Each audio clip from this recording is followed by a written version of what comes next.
Welcome to the Kindred Spirits Book Club, where two grown-ass ladies geek out about Anne of Green Gables. I'm Reagan Duffy, and I'm joined by Kelly Gerner for our 5th episode. And I'm so glad to be here. Kelly, who is today's kindred spirit? I'm really excited because today we are going to be talking about Diana Barry, Anne's bosom friend and kindred spirit. Diana is a girl who lives on the next farm over from the Cuthberts, and she and Anne develop a beautiful lifelong friendship over the course of the series. And it's a friendship that's really grounded in their childhood escapades in Anne of Green Gables. For our quote of the episode, let's let Anne explain what a bosom friend is. Anne says, "A bosom friend, an intimate friend, a really kindred spirit to whom I can confide my innermost soul. I've dreamed of meeting her all my life. I never really supposed I would, but so many of my loveliest dreams have come true all at once that perhaps this one will too. Do you think it's possible?" Anne will discover that this is another dream that will come true. So for today's story club, we're going to get into Diana Barry and the theme of friendship in this book. I'm really glad that Kelly is the person I'm talking to about this theme. Kelly is an expert friend, not just an expert at being my friend, although she is, but an expert at making deep friendships and keeping them thriving and growing throughout all eras of her life. I don't know anyone else who has such vibrant friendships from each age, from 3rd grade brownie friends through college and law school friends, internet friends, co-working friends, and deep cross-age friendships. I know my daughter counts Kelly as one of her best friends as well. Kelly invests in and prioritizes friendships in a way that Anne herself would be in awe of. Thank you, Reagan. I feel really, really lucky that I've met so many incredible people in my life who've inspired me to Anne-like devotion. And of course, your daughter is among them. I'm really looking forward to talking about how the example of lifelong friendship that Anne and Diana set for me as a kid has influenced how I approach my friendships, even in adulthood. Anne and Diana's friendship is one of the 3 tentpole relationships for Anne once she arrives at Green Gables. Marilla provides guidance, structure, and grounds Anne's flightiness. Matthew provides unconditional love and acceptance, and Diana is her true companion in all of her experiences. All kids need peers, need same-age friendship as they grow. Adults are wonderful, but friends connect with you on an equal level. Friends are going through the same thing you are going through, and they don't have the benefit of experience. That's why they're important. Marilla and Matthew love Anne deeply, but as adults, they laugh a little at her dramatic ways, at her intense emotions, at her imagination. They know that the world is bigger than Anne's feelings, but Diana is right there with Anne. She takes Anne seriously. Anne meets Diana early on, Marilla noting that she's a real nice little girl who lives over at Barry's farm. Anne quickly asks Diana to be her bosom friend, which Diana readily agrees to. And it's funny how quickly Anne attaches to Diana, but it does make sense. We've already learned from Anne that she's never had a friend. The closest she had ever gotten to having a friend were products of her own imagination. Katie Maurice, who was Anne's reflection in the glass at Mrs. Thomas's house. Anne shared everything with Katie and cried dreadfully when she had to leave. At Mrs. Hammond's house, Anne created Violetta, an echo in the valley behind the house. Oh, that's so sad. Violetta was just an echo. Oh, it's so sad. Anne was brokenhearted to leave Violetta and go to the orphanage. So sad she'd hadn't the heart to imagine a bosom friend at the asylum, even if there had been any scope for the imagination there. It's no wonder that a real live girl, just her age, living close by in a beautiful place like Avonlea, would inspire devotion in Anne before she's even gotten to know her. Anne is definitely in love with the idea of a friend even before she's met Diana in person. It's lucky that Diana is not only very sweet, but also somewhat lonely in her way and ready to connect with a friend as well. In Marilla's episode, we noted that we get to know Marilla well because her reactions to Anne's adventures are primarily the way we experience what Anne is up to. We're also in Marilla's point of view for much of the book. We get to hear Marilla's internal thoughts and reactions. The opposite is true for Diana for the most part. We only know her through Anne's interpretation of her, which to a certain extent mirrors how most kids view the world around them. Being self-centered in how they view the world is a developmental stage, and it's often a struggle for kids at Anne and Diana's age to see their peers as having whole internal lives and experiences that are different from their own. And while Marilla's character experiences a growth arc, which we unpacked in our previous episode, Diana's primary role in the book is as Anne's companion and foil. She's the recognizable, conventional little girl who makes whimsical, adventurous Anne seem all the more splendid and shining by comparison. She's the person Anne bounces her imagination off of. She's the willing participant in Anne's flights of fancy, but rarely leads flights of her own. Since Diana isn't a point of view character, we have to read through the line to detect the kind of kid that Diana is. Anne tells us that Diana is a pretty child. Well, to Anne, Diana is more than just pretty. Diana is Anne's ideal of girlhood beauty, with raven black hair, rosy cheeks, a fair complexion, and dark, soulful eyes. In a lot of ways, Diana represents the ideal girl to Anne. Diana is conventionally pretty. She's described as round and soft, where Anne is thin. Diana is ladylike and well-behaved, where Anne is always getting into scrapes. And of course, unsaid in the text, but certainly present, is the fact that Diana is an Avonlea insider from a family well-known and well-respected. And Diana has 2 living parents who love her and who have ensured that she wants for little. Diana is the real-life version of everything Anne feels she lacks. Again, it's no wonder that Anne fell immediately in love with Diana, or at least to start, fell in love with the idea of Diana as her friend. The text does tell us that Diana's bookish, so we know that she has an imagination, the first requirement to being a friend of Anne's. In the scene where Anne and Diana meet, Mrs. Barry tells Marilla that Diana would rather read than play outside. Same, girl, same. I think we can both relate. Oh, yeah. It seems like Anne also unlocks Diana's imagination, helping it bloom. The text tells us that Diana always laughs before she speaks, which could indicate that she's nervous, but I think in Diana's case, it seems more likely that she just doesn't take anything too seriously, which when you think about it is a wonderful quality for a friend to a little girl who has endured a lot of seriousness. Anne does get Diana outside, where she eagerly joins in on Anne's imaginative games. The girls run all over together, exploring the natural world in total freedom. One detail we really love is that they created a house in the woods together that they called Idlewild, which they filled with little treasures and stories about fairies. I love that. Reminds me of some of my childhood, like hiding places outside. And the fact that they would take little like chipped bits of china and like pieces of an old chandelier to decorate it with. Love. Diana is popular with the other Avonlea children.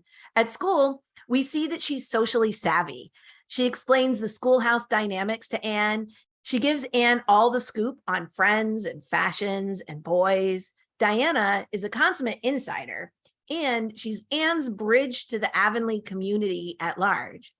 If you remember, when Anne went to Sunday school by herself, none of the other little girls would speak to her. I don't know if it had anything to do with the way she decorated her hat with wildflowers, but when she goes to school with Diana, she makes friends really easily.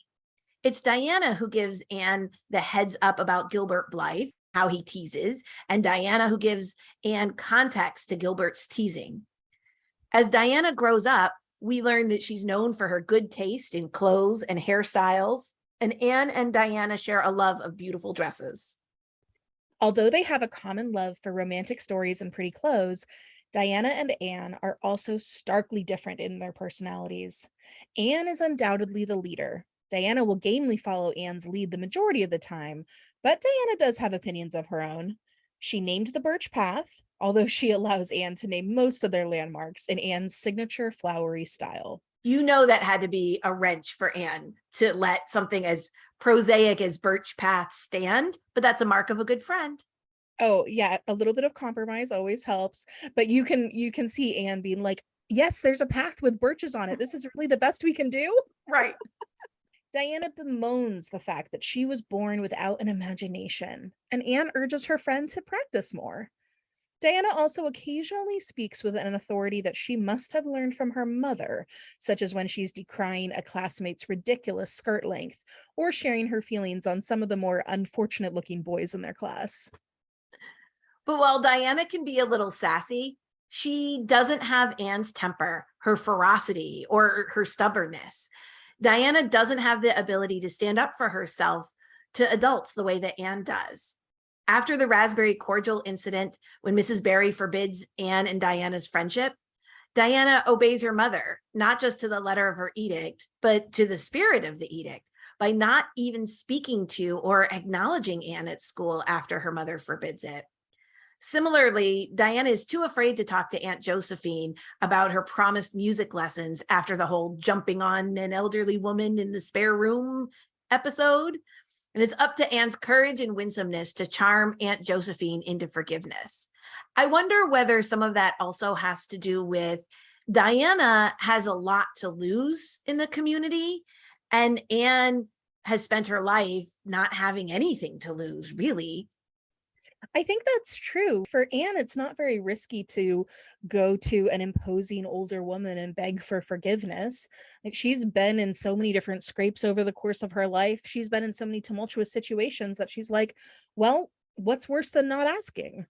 Absolutely. And she's used to having people kind of be mean to her. So, Whereas Diana has pretty much had everything she's ever wanted in life, handed to her pretty readily. but probably conditional on her good behavior. Absolutely. When Anne and Diana scare themselves silly with ghost stories about the haunted wood, Diana's mother chastises her for letting her imagination run away from her. And we see that from that point on, Diana is less willing to go on Anne's wild flights of fancy. Finally, Diana doesn't speak up to her parents about attending the after-school Queen's study classes with Anne and Gilbert, although she shares her disappointment privately to Anne. Diana has absorbed the mores and conventions of the time, so Anne occasionally scandalizes her with her boldness. But when Diana's with Anne, that seems to release her from some of those more traditional constraints of girlhood. Anne has had to make her own way in the world and knows that nothing is guaranteed. Diana is being raised to be a wife and mother and has never needed to doubt her future. Diana's a little more traditionally boy crazy than Anne. She is very aware of the schoolhouse flirtations and who is on the take notice board with whom. Diana knows her future will be marriage, homemaking, and motherhood, and she's already thinking about her own romantic life as she gets older. In contrast, Anne loves to dream up dramatic romantic stories with wealthy barons and tragic endings, but is firmly against any actual boys. She consistently, right? Which, fair. Who hasn't had a Absolutely crush fair. on like boy band participants, right? I'm still waiting for Mr. Darcy to come out of the pages of Pride and Prejudice for me. I don't know about you. Uh-huh. She consistently rejects not just Gilbert, but bids by other boys for her attention, preferring her idyllic daydreams to real life boys.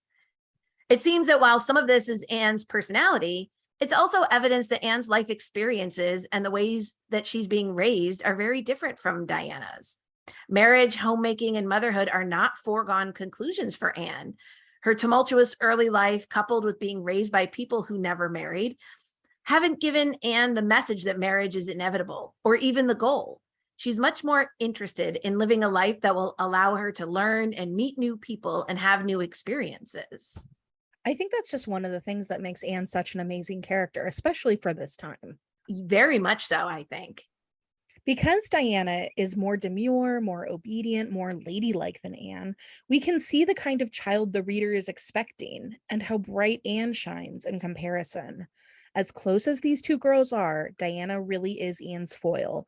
Anne's vibrance, ambition, intelligence, imagination, and singularity stand in stark contrast to Diana's comfortable, predictable, practical, planned life. Given all of these differences, I wonder if Diana and Anne would have been friends if anything other than sheer proximity brought them together. I think about our friendship with each other, one forged in adulthood and over the internet to begin with. I know. And sure, right.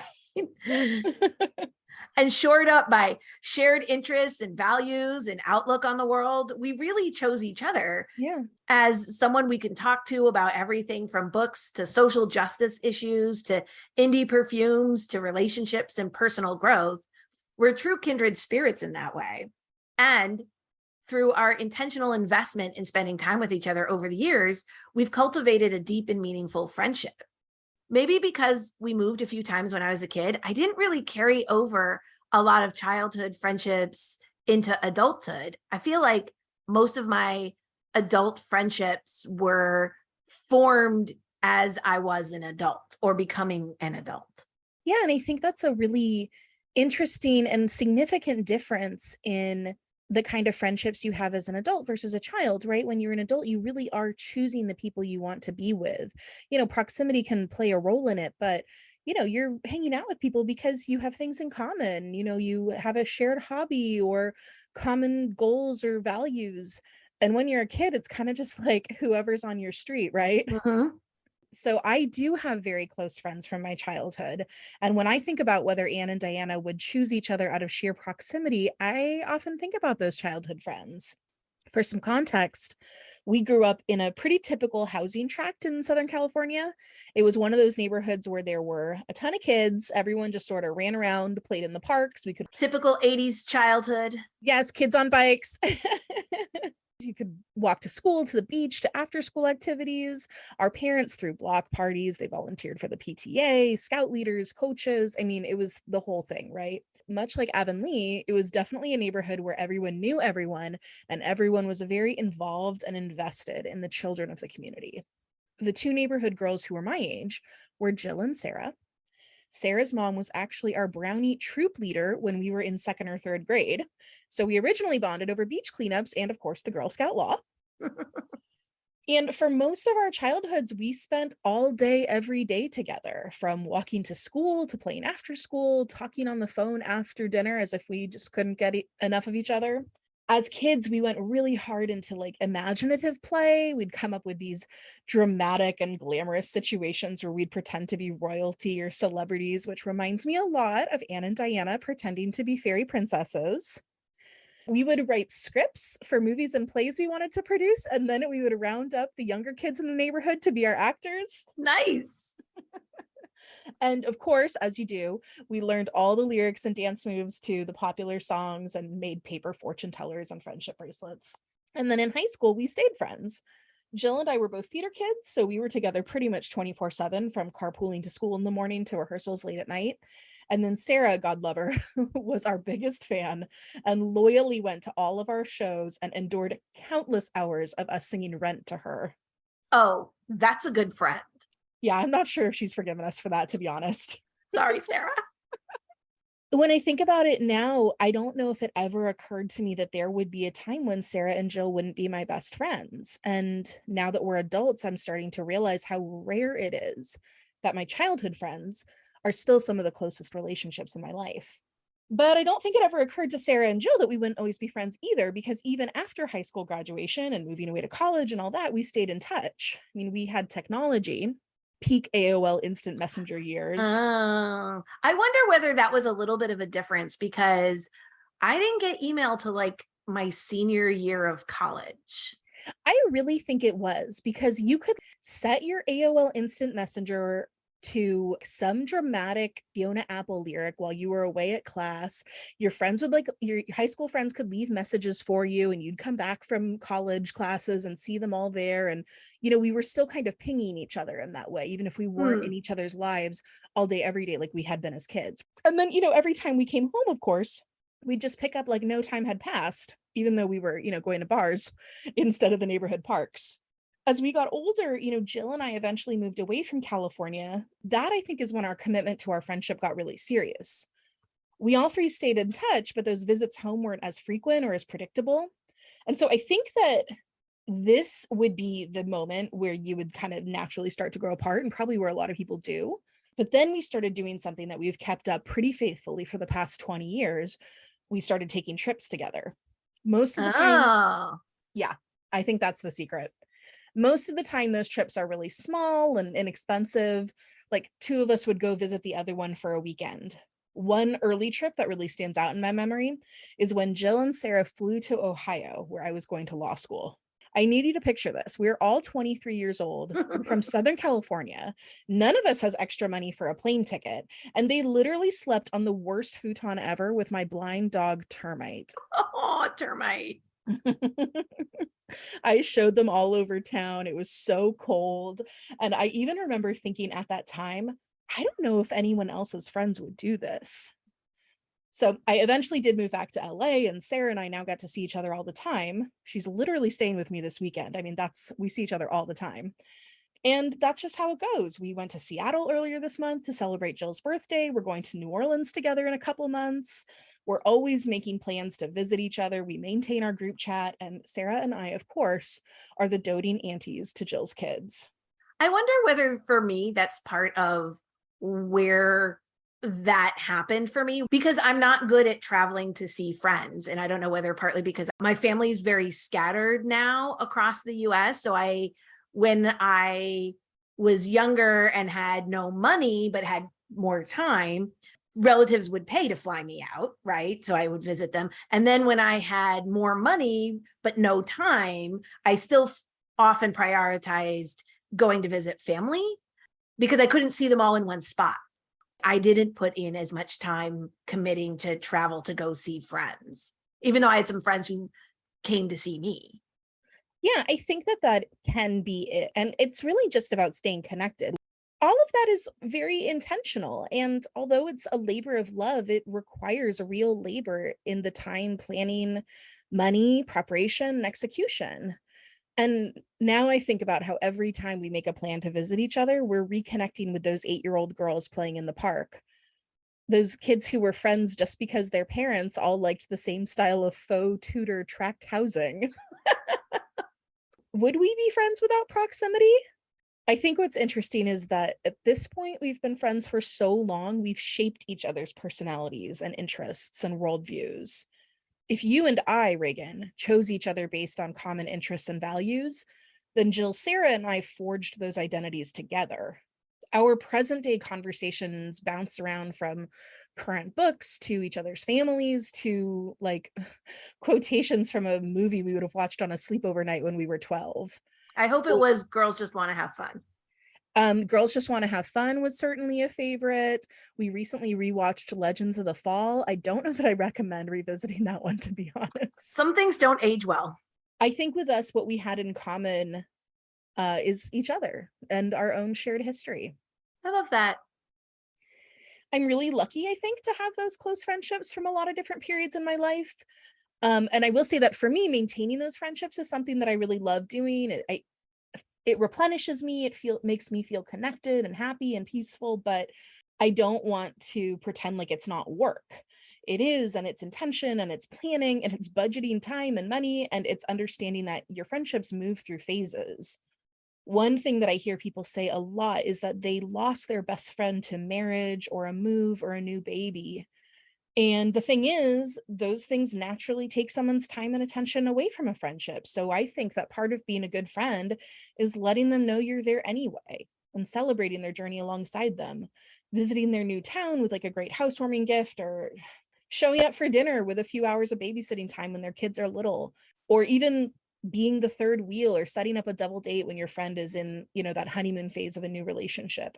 Just be purposeful about showing up for the people you love with enthusiasm and joy. And that's where you have lifelong best friends. Kelly, that's really one of the things that cemented you as a kindred spirit friend in my life. You and your husband really showed up for us when Alice was born. You guys would text that you were coming over and bringing dinner, and not to worry if the baby was fussy. We'd just pass her around till she fell asleep, and then we could catch up and play games. You didn't let us withdraw into a new parenthood cocoon, and it would have been easy for us to do that. You really put in effort at a time when we were barely keeping our heads above water. And as a result, our friendship grew closer, and you guys became people we knew we could count on. And as a bonus, you were able to create a lovely friendship with Alice, which I love watching. And now that we aren't in the parenting weeds anymore, I hope I'm showing up for you in the way that you need me to. Well, it was my pleasure. I don't remember Alice ever being a fussy baby. No, she was a joy. And Reagan, you definitely are. I mean, even doing this podcast together is such a fun way for us to connect throughout the week. Personally, though, I cannot wait for Alice to be the age where everything we do is embarrassing, so we can play these episodes back to her on road trips. I can hear the backseat groans already. Ooh, this is gonna be fun. I think that another thing that's really lovely about Anne and Diana is how little jealousy there is between them. I think there could have been another version of Anne who could have been so jealous of Diana, who had everything that Anne did not, from physical beauty to a stable home. As the girls grow up, those tables turn a little, right? And Anne goes out into the wider world and Diana stays in Avonlea. And there are these hints that Diana might have wanted more than the path that was laid out before her. And that's something that we experience with long friendships. Your friend has something you wish you had, be it more money or a nicer home or a partner or children or no children or even, I don't know, like perfect hair. And it can be hard to remember how much you love them and how happy you are for their happiness. But Anne and Diana showed us that friendship is about genuine love and support, about celebrating the good things and helping to shoulder the bad things. It's simple stuff, but that's how you make and keep a lifelong friendship. For today's detour down the Birch Path, let's talk a little bit about the dynamics of Anne and Diana's friendship through a historical and a developmental lens. There are a lot of elements in their friendships that read differently to the modern ear. There's an amazing passage from early on in their friendship here. Kelly, would you read it? Sure. So Marilla says, "Whatever's the matter now, Anne?" "It's about Diana," sobbed Anne luxuriously. "I love Diana so, Marilla. I cannot ever live without her. But I know very well that when we grow up, that Diana will get married and go away and leave me. And oh, what shall I do? I hate her husband. I just hate him furiously. I've been imagining it all out, the wedding and everything. Diana dressed in snowy garments with a veil and looking as beautiful and regal as a queen, and me, the bridesmaid, with a lovely dress too, and puff sleeves, but with a breaking heart hid beneath my smiling face. And then bidding Diana goodbye." I'm sorry, I'm just laughing at the middle of it. Me too. Here Anne broke down entirely and wept with increasing bitterness.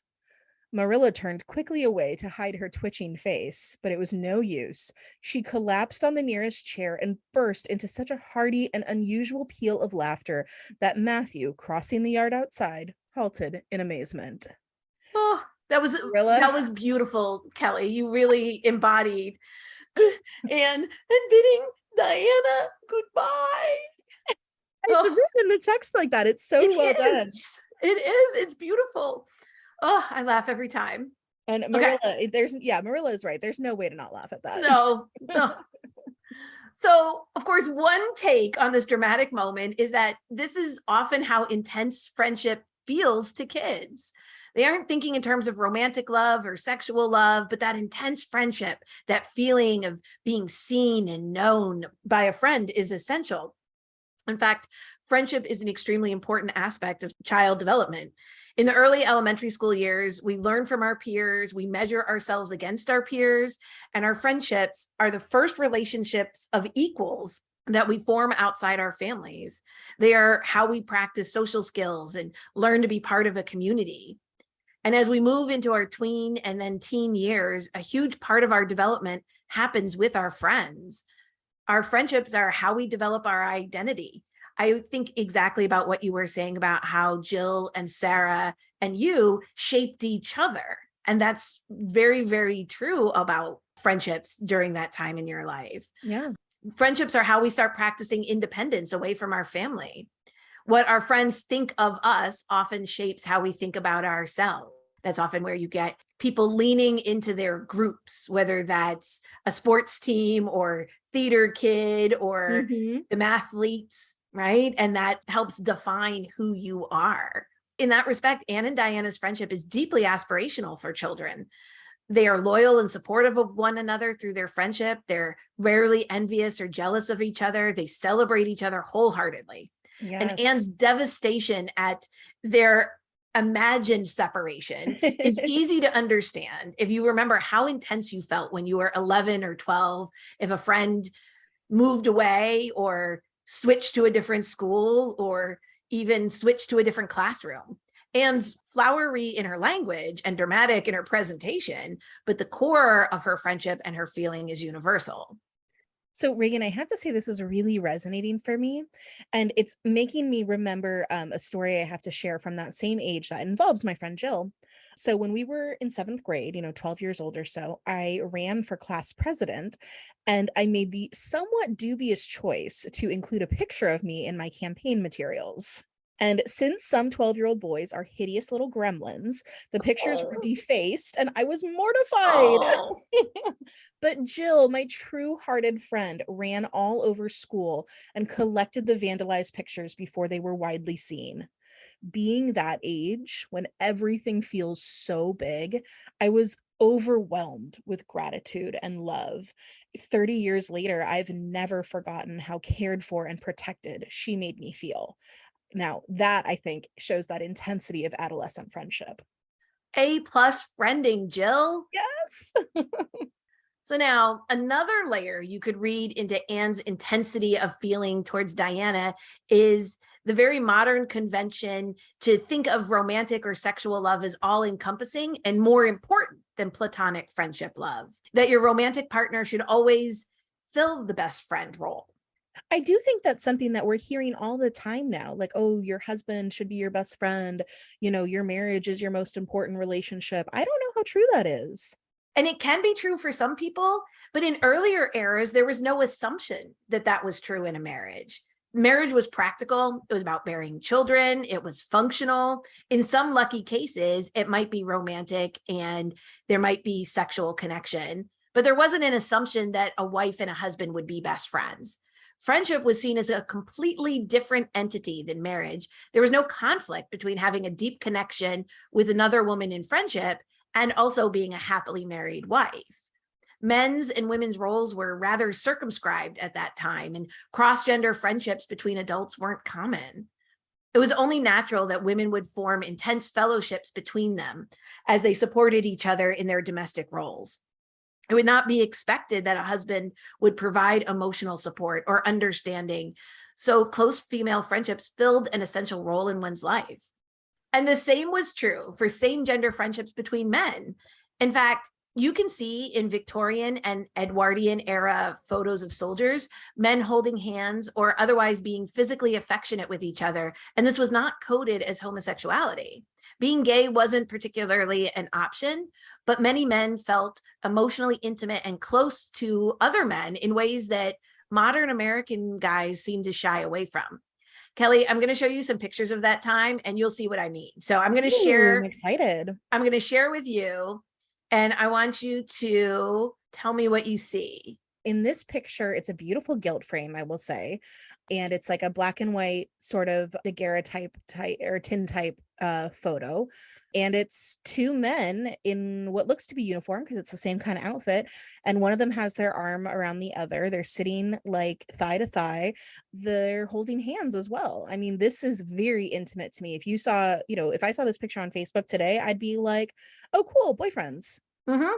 It says it's two soldiers in the Trans-Mississippi Confederate battle shirts taken sometime around 1861. Okay. You Another one very similar. Okay, so also looks like a photo probably from the same era. Definitely looks like soldiers.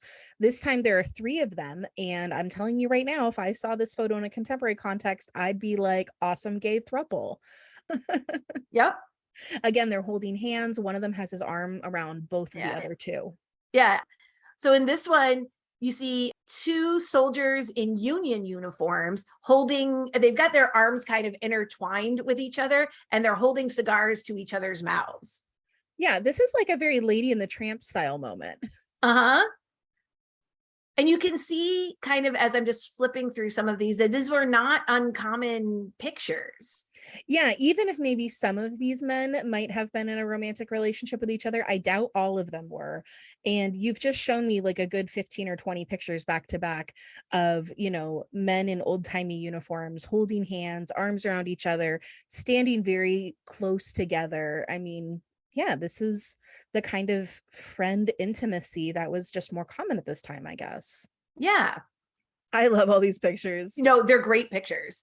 It was only at the turn of the 20th century in European based cultures that media and advertisements began to trumpet romantic marriages as an ideal. In fact, many of those books that Anne reads that seem to feed her romantic passions were very new and modern at the time. Really? Yeah.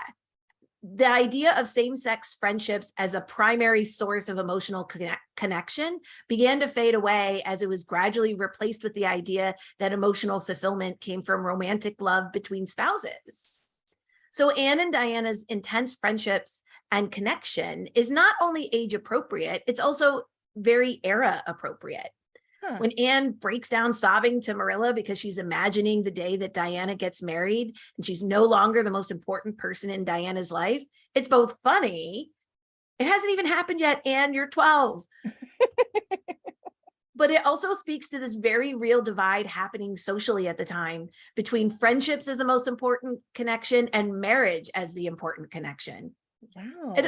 It also still resonates today because who among us hasn't felt a little bit sad or abandoned when a close friend has a new romantic relationship or gets engaged or gets pregnant and we feel their priorities start to shift? Yeah, I remember feeling that way when some of my good friends began to get pregnant Mhm. because it was just one of these things where I was like, well, how is this going to work? Like, is our friendship going to be the same? And like I was saying earlier, it certainly can be with a lot of work and intentionality, but it's not a foregone conclusion. Definitely not.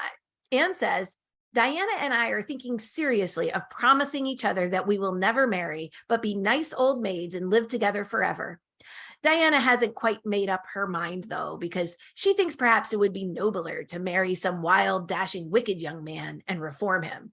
Okay, Anne and Diana, I have to say to this, ¿por qué no los dos? Why not both? Why I not say both? never marry, be nice old maids and live together forever, and hook up with some Reform? wild, dashing, wicking young man and reform him. Absolutely. Diana going in there with the bad boys. Yeah, she has a wild streak, that one. It's well hidden, but it's sneaking in there. And of course, you could also read some of these exchanges between Anne and Diana as more of a romantic relationship. It's very easy to read this friendship as filled with romantic passion. When Anne and Diana are forbidden from seeing each other, their parting reads almost full of sexual longing to the modern reader. Anne says, "Oh, Diana, will you promise faithfully never to forget me, the friend of your youth, no matter what dearer friends may caress thee?" Caress thee. Now, to be fair to Anne, she yanks a lot of stuff straight out of books and memorizes it. So this True. is likely something she read in a romance novel and just lifted full text Yep. when she needed a flowery and poetic phrasing. And of course, it wasn't written as a gay subtext by Maud at the time. Having same-sex attraction was not going to be a viable option, and certainly not in a children's book. It's likely intended as proof of Anne's intensity of feeling here, as well as her dramatic bent. Still, it's hard not to read it as attraction as a reader now. Yeah, it's an interesting thing looking at it through a contemporary lens because I think it can be read both ways really easily, both as just intense friendship between, two emotional young girls and, potentially a romantic relationship. But I can understand that when Maud was writing that, I'm sure was not her intention in the slightest. No. There has been some debate about Maud herself. As a young woman, she had several friendships with young men who felt more romantically towards her than she did towards them, and she turned down several proposals. What a boss. Her first engagement was to Edwin Simpson, and she accepted because she felt that her prospects were poor and she desired the protection of the institution of marriage, but she quickly came to loathe him. She then had a passionate love affair with Herman Laird, but broke it off because her friends and family thought he wasn't good enough for her. And he died shortly thereafter of the flu. Tragic. Maud stopped seeking romantic love after he died. That is tragic. Can you imagine? Yeah. So she always feels like that was her romantic love unfulfilled. Yeah, the one that got away. Yeah. Maud had a long engagement to and eventually married Ewan MacDonald. It was an unhappy marriage. She cried before the wedding and after it. She wrote in her diary, "I would not want him for a lover, but I hope at first that I might find a friend in him." Oh, Maud. But sadly, not even that was to be, and Maud was often very depressed about her marriage. The marriage was only bearable when her cousin, Freed Campbell, stayed with her. Maud wrote, "It seems just now as I couldn't live without Freed." She was deeply committed to Freed, and she was devastated when Freed died in 1919 of what was then called the Spanish flu, or the flu of 1918. Maud called Freed her great love, or too great love and too perfect friendship, and said, "We were part of one another." That sounds like how Anne would talk about Diana. It really does, but I can also see how maybe there was something more going on there. Yeah. Maud specifically wrote in her journal, "I am not a lesbian," when pursued by a female admirer. Okay, straight from the horse's mouth. But she actually rewrote her journals before she died and burned the originals. Maud! I know. So we don't know what she changed, maybe to protect herself. Oh my goodness. Okay. Yeah. She actually had said her and Freed's friendship like really developed one night when she spent the night and they cuddled in bed all night. I don't think she used the word cuddled. So As you we've could been read it. saying. Yeah, you could read it kind of either way. Yeah. Okay. And really, it doesn't matter in the end. The actual detail of Maud and Freed's relationship with one another, the details belong to them. Yeah. It was clearly important to both of them, and it brought Maud much solace in her life. And we all deserve to be deeply known and cared for, whether in friendship or romance. And then knowing how unhappy Maud was in her marriage, I am happy that she had that relationship. Yeah, a good, true friend, Yeah. a good, true connection with someone that she felt loved and understood her. Yeah. And that's the beauty of this book and this friendship. It can be whatever Anne and Diana's friendship means to the reader. And no matter how you read it, it's a lovely portrayal of two people who set an example of support and loyalty. Now let's wear our puffiest puff sleeves and each share a favorite Diana moment from the book. And I'm going to go first. So I have to say that I adore how Diana builds Anne up about her physical attractiveness. You know, you and I grew up kind of in the cynical 80s and 90s when complimenting people openly was not very cool. So I think that people of our generation feel a little weird about it. But I think we should tell our friends how beautiful they are more often. Diana tells Anne that her hair is lovely when it's cut short after the hair dyeing accident. She tells Anne that her complexion is beautiful before the concert at White Sands, and she admires Anne's willowy figure. All the things that young Anne was most sensitive about. What a darling Diana is. I love that, especially because Anne is so open about her insecurities. Mm-hmm. Diana is so generous with complimenting Anne and really wanting Anne to see herself as beautiful. Yes, it's important to her, Diana, someone who's been prized for her physical beauty, to make sure that her friend feels some of that too. Yeah. Well, one of my favorite little Diana details is that in Story Club, Anne says that Diana puts too many murders in her stories. Diana confesses that she doesn't always know what to do with her characters, so she just kills them off. I love the idea of prim, demure Diana writing bloodthirsty stories. And it kind of tracks with the wild and wicked young man she hopes to reform. I'm telling you, she has a little wild streak in her. Yeah.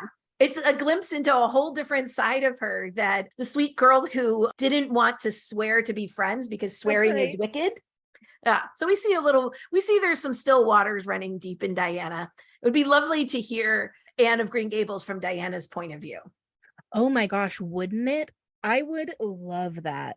That would be hilarious. Yes. What does Diana really think about all of this? She just starts killing off the boys at school because they annoy her. So for this episode, for our inspired by moment, let's be inspired by Diana. Kelly, what do you have? Okay, so I went in a kind of predictable direction here. I was really thinking about how Diana's main motif, of course, is raspberry cordial. She will never live that down. That is her fictional avatar in every way. And so I was trying to think, what have I tried that's closest to raspberry cordial? I think we had talked a few episodes ago about how we weren't even sure totally what it was. And I think I thought it was syrup. I don't know. I was confused.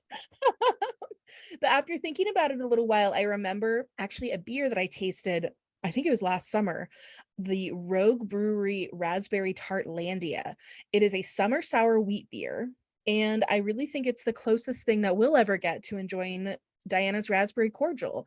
It is alcoholic, it is raspberry flavored, it is bubbly, and it is delicious. And I hope you drink it while listening to Raspberry Beret by Prince. Well, I definitely would love to try it. But Kelly, can I ask you a question about it? Yeah. Does it still taste like beer? It still tastes like beer, unfortunately. See, I get sucked in every time. We're like, ooh, try this raspberry beer. And I'm like, ooh, sure. No, it still tastes like beer. Yeah, underneath all the raspberries, still beer. Hate to break it to you. Yeah. You know what I need? I need Mike's Hard Lemonade to make a raspberry hard lemonade. That's my drink. I bet they do, don't you think? They make a black cherry one. Close enough. Yeah. I'll write to them. Maybe they'll sponsor us. Next episode, sponsored by Mike's Hard Lemonade.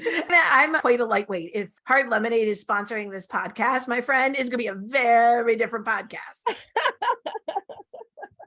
Well, I'm going to go in a completely different direction for my Inspired by Diana. And I'm going to recommend the book Big Friendship, How We Keep Each Other Close by Aminatou Sow and Anne Friedman. These two friends talk deeply about friendship in their podcast, Call Your Girlfriend. And in this book, they discuss how hard it is to prioritize friendship and the ups and downs they weathered in their own friendship. It sets the bar a little high for friendships. I think after I read it, I was like, oh, am I a good friend? But I think Diana and Anne instinctively embody this deep commitment to their friends, and maybe everybody else will get some inspiration there too. I really liked that book. I guess I was just impressed more than anything else was that they went to friend therapy together. I mean, I love that. That's a whole other level of devotion and commitment to, preserving and protecting an important relationship. Well, I think it really speaks to something, because most of the time, I think what happens when you start to drift or feel disconnected from your friend is that you just drift away, right? You just drift in a different direction. And they really felt that distance, I think, growing between them, and actively sought out help to figure out how to more deeply reconnect with each other. Yeah, I think that's really, really impressive. Well, a last joint recommendation from us both, inspired by Diana and Anne's friendship, is to go on a friend date or call up a friend and celebrate them. It's easy to put friendship on the back burner when life gets busy. So go buy a friend a raspberry cordial or a Rogue Raspberry Tartlandia in Diana's name.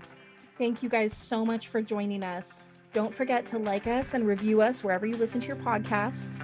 And we will see you next time as we discuss Matthew Cuthbert.